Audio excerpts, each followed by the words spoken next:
Hello সবাইকে, আরও একটা রাঁচির সেকেন্ড পার্ট নিয়ে কিন্তু আমি হাজির।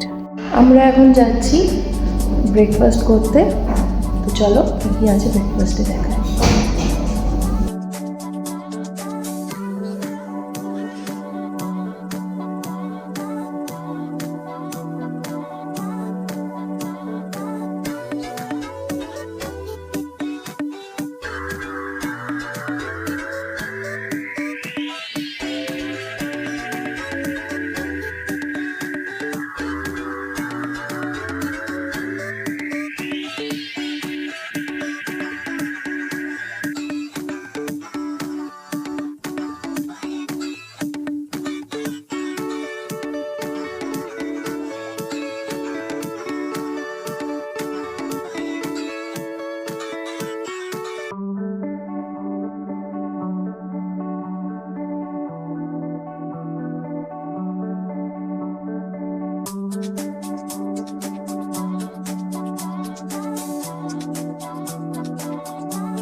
কেমন?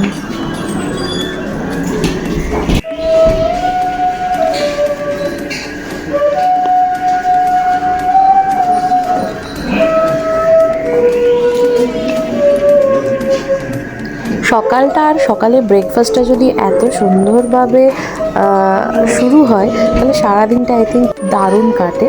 তো শেষে ব্রেকফাস্টের পর একটা কফি না হলে কথাই হয় না, তেমনই একটা কফি নিয়ে এত সুন্দর মিউজিক শুনতে শুনতে ব্রেকফাস্টটা কমপ্লিট করে আমরা একটু লনটায় হাঁটাহাঁটি করছিলাম, আমি আর আর্য। লনটা কিন্তু খুব সুন্দর বসার জায়গা, সকালবেলা আরও বেশি ভালো লাগছে। আর এই ওপরে রেস্টুরেন্টের ওপরেও কিন্তু প্রচুর রুম আছে, খুব সুন্দর সুন্দর রুম। তো আমরা বেরিয়ে পড়েছিলাম আমাদের নেক্সট। আমরা এখন রাজারাপ্পার উদ্দেশ্যে বেরোচ্ছি। মোটামুটি 1.5 থেকে 2 ঘন্টা সময় লাগবে, এখন ডিপেন্ড করছে যে টাউন থেকে বেরিয়ে হাইওয়ে অবধি যেতে কতটা সময় লাগবে। কিন্তু আপনারা যত সম্ভব পারবেন সকালবেলা মানে ভোরবেলা বেরোনোর চেষ্টা করবেন। আমাদের একটু লেট হয়েছে, বাট ঠিক আছে।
রাজারাপ্পা মন্দির বা ছিন্নমস্তার মন্দিরও বলা হয়। কথিত আছে এটি 51 শক্তিপীঠের মধ্যে অন্যতম, যেখানে মা ছিন্নমস্তা নামে পূজিত হয়। এটি তন্ত্র সাধনার জন্য খুবই বিখ্যাত। এখানে দেবীর সতীর শিরোভাগ মানে মাথা পড়েছিল। আর তার থেকেও বড় কথা, এখানে দামোদর ও ভেড়া নদীর মানে ভৈরবী নদীর মিলন স্থান। এটি একটি শক্তিপীঠ হিসাবে কিন্তু পরিচিত। পুরাণ অনুযায়ী কিন্তু এর ইতিহাস হাজার হাজার বছরেরও পুরনো, যা বেদেও উল্লেখিত আছে। তো রাঁচিতে গেলে অবশ্যই এখানে দর্শন করতে ভুলবেন না। আমরা এখন যাচ্ছি হুন্দ্রু ওয়াটারফলস। জাস্ট মেন মন্দিরে ঢোকার যে বড় গেট তার থেকে বাদিকে যাব। মোটামুটি 1 ঘন্টা সময় দেখাচ্ছে, 40 কিলোমিটার। রাস্তাটা পুরো জঙ্গলের মধ্যে দিয়ে যাবে, মোটামুটি ওই 1 ঘন্টা লাগবেই। হুন্দ্রু ওয়াটারফলস এটাই মন্দিরের কাছাকাছি হবে।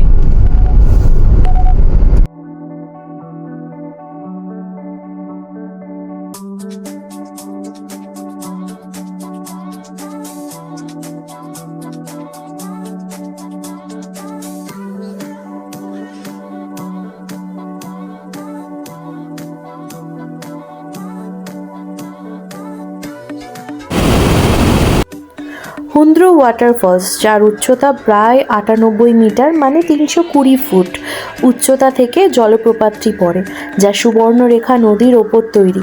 এটি ভারতের 34তম উচ্চতম জলপ্রপাত নামে পরিচিত।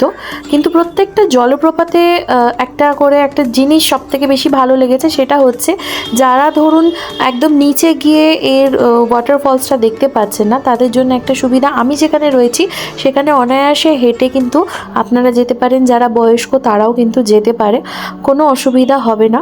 তো আমি এভাবেই প্রত্যেকটা ওয়াটারফলস দেখেছি আর আমার অপূর্ব লেগেছে, মানে ওয়াটারফলস ওপর থেকে পড়ার থেকেও এত সুন্দরভাবে যে যাচ্ছে সেটাও কিন্তু একটা সৌন্দর্য। হন্দু ওয়াটারফলসে কিন্তু একটা সুন্দর রেস্টুরেন্ট ছিল, তো সেখানে আমরা দুপুরে লাঞ্চটা সেরে ফেলেছিলাম। আই থিঙ্ক ওখানে পুরোটাই ভেজ ছিল, তো ওখান থেকে ভিউটা জাস্ট অসাধারণ লেগেছিল। লাঞ্চ সেরে আমরা এখন হুন্দ্রু ফলস দেখে জোনা ফলসের দিকে যাব। এদিক থেকে গেলে মোটামুটি 35 কিলোমিটার লাগবে। মানে টাইমিং কটা? 1.5 ঘন্টা, 1 ঘন্টা লাগবে 35 কিলোমিটার। তো এই ফলসটা দেখার পর নেক্সট আপনারা জোনা ফলসটা দেখতে পারেন। হুন্দ্রু ফলস থেকে জোনা ফলস যাওয়ার যে রাস্তাটা রয়েছে অপূর্ব, বলে বোঝানো যাবে না, এত সুন্দর। নির্জন একটা রাস্তা, কোনো লোকজন সেভাবে নেই। দূরে দূরে কিছুটা দূরে দূরে এক একটা গ্রাম পড়ছে, গ্রামেও হয়তো সেভাবে খুব একটা জনবসতি নেই, চারিদিকে ফাঁকা। এক অপূর্ব সুন্দর রোমাঞ্চকর একটা রাস্তা। কিভাবে যে সময় কেটে যায় একটা জায়গা থেকে আরেকটা জায়গায় যেতে, সেটা বোঝাই যায় না। ভীষণ সুন্দর একটা রাস্তাটা ভীষণভাবে এনজয় করবেন যদি গাড়ি নিয়ে যান। আই থিঙ্ক সবার ভালো লাগবে। তো ফাইনালি আমরা জোনা ফলস পৌঁছে গেছিলাম, আর ঢুকেই হচ্ছে এখানে ভীষণ সুন্দর হাতের কাজ বানানো দেখছিলাম, খুব সুন্দর কম দামে বিক্রি করছিল, গিফট পারপাসে নিতে পারে।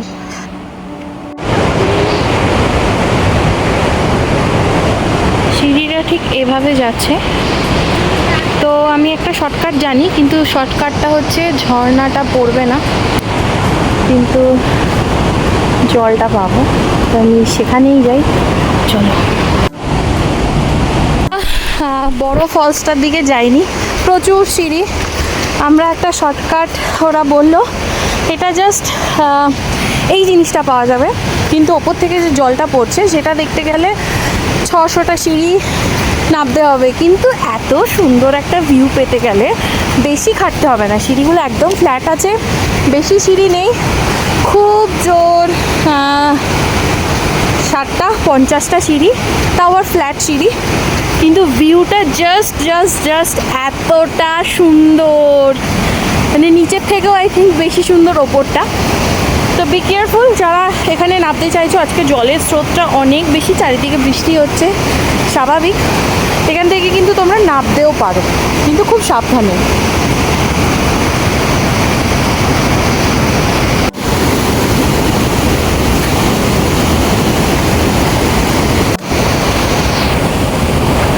আমি আর আজও শুধু রয়েছে এখানে, আর কেউ নেই। এত সুন্দর নিরিবিলি, তার মধ্যে এত সুন্দর জলপ্রপাতের এই শব্দটা মন জুড়িয়ে যাওয়ার জন্য একদম পারফেক্ট একটা সুন্দর জায়গা।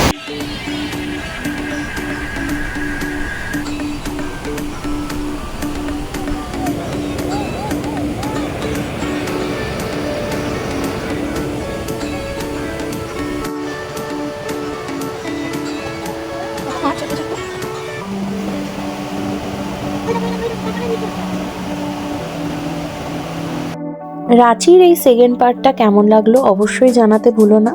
আর যদি খুব ভালো লেগে থাকে তবে লাইক, শেয়ার, কমেন্ট, সাবস্ক্রাইব করতে ভুলো না। যারা যারা এখনও ফার্স্ট পার্ট দেখোনি অবশ্যই গিয়ে দেখে আসতে পারো, যে ফার্স্ট টাইমে বাই কার কীভাবে রাঁচি গিয়ে কী কী দেখলাম। চলো টাটা, আবার দেখা হবে আরও একটা রাঁচির নিউ ব্লগ নিয়ে, লাস্ট ব্লগ নিয়ে। ততক্ষণ বাই।